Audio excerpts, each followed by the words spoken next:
आपल्या भारतीय संस्कृतीमध्ये देवाला नमस्कार करण्याला खूप मोठं महत्त्व दिलं गेलं आहे. लहानपणापासूनच आपण शिकतो देवापुढे हात जोडायचे, नमस्कार करायचा. पण मित्रांनो, फक्त हात जोडणे म्हणजे खरा नमस्कार नसतो.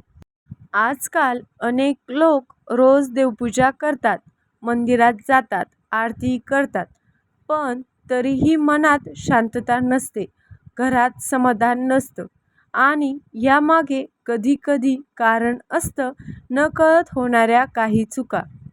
आजच्या ह्या व्हिडिओमध्ये आपण जाणून घेणार आहोत देवाला नमस्कार करताना लोक कोणत्या मोठ्या चुका करतात आणि देवाला नमस्कार करण्याची योग्य पद्धत.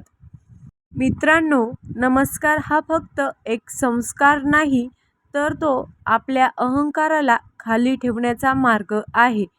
जेव्हा आपण देवासमोर हात जोडतो तेव्हा आपण सांगत असतो, हे देवा, मी तुझ्यासमोर नम्र आहे.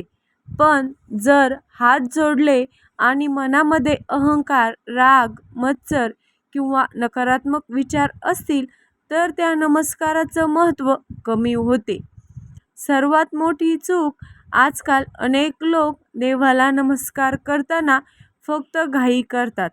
सकाळी उठलं, देवापुढे 2 सेकंद उभं राहिलो, हात जोडले आणि लगेच मोबाईल पाहायला सुरुवात.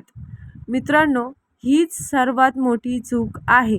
देवाला नमस्कार म्हणजे अटेंडन्स नाही, तर मनापासून केलेली प्रार्थना आहे. जर मन दुसरीकडेच असेल तर नमस्कार फक्त शरीराने होतो, मनाने नाही. अनेक वेळा आपण पूजा करत असतो आणि मध्येच मोबाईलची नोटिफिकेशन आली की लगेच लक्ष तिकडे जातं. काही लोक तर आरती चालू असतानाही मोबाईलवर बोलतात. हे टाळणं खूप गरजेचं आहे, कारण पूजा आणि नमस्कार करताना मन जितकं शांत असेल तितकी सकारात्मक ऊर्जा जास्त मिळते. मंदिरात गेल्यावर काही लोक मोठ्याने बोलतात, हसतात, फोटो काढण्यात व्यस्त राहतात. मंदिर हे फक्त फिरायचे ठिकाण नाही, तर मन शांत करण्याचे स्थान आहे. म्हणून देवळात गेल्यावर काही क्षण शांत बसा, डोळे मिटा आणि देवाचं नाव घ्या. आता प्रश्न येतो, योग्य पद्धतीने नमस्कार कसा करावा? सर्वात आधी मन शांत करा. दोन्ही हात जोडून देवाच्या डोळ्याकडे किंवा चरणाकडे शांत भावनेने पहा. डोळे हलके मिटा आणि मनामध्ये कृतज्ञता ठेवा.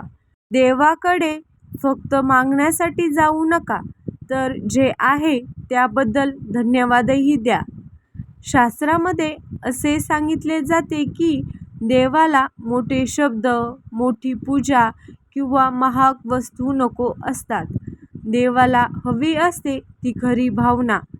जर मन स्वच्छ असेल तर छोटासा नमस्कारही मोठा मानला जातो. आजकाल मुलंही पूजा करताना फक्त फॉर्मॅलिटीज करतात. म्हणून पालकांनी मुलांना नमस्काराचं खरं महत्त्व समजावून सांगायला हवं.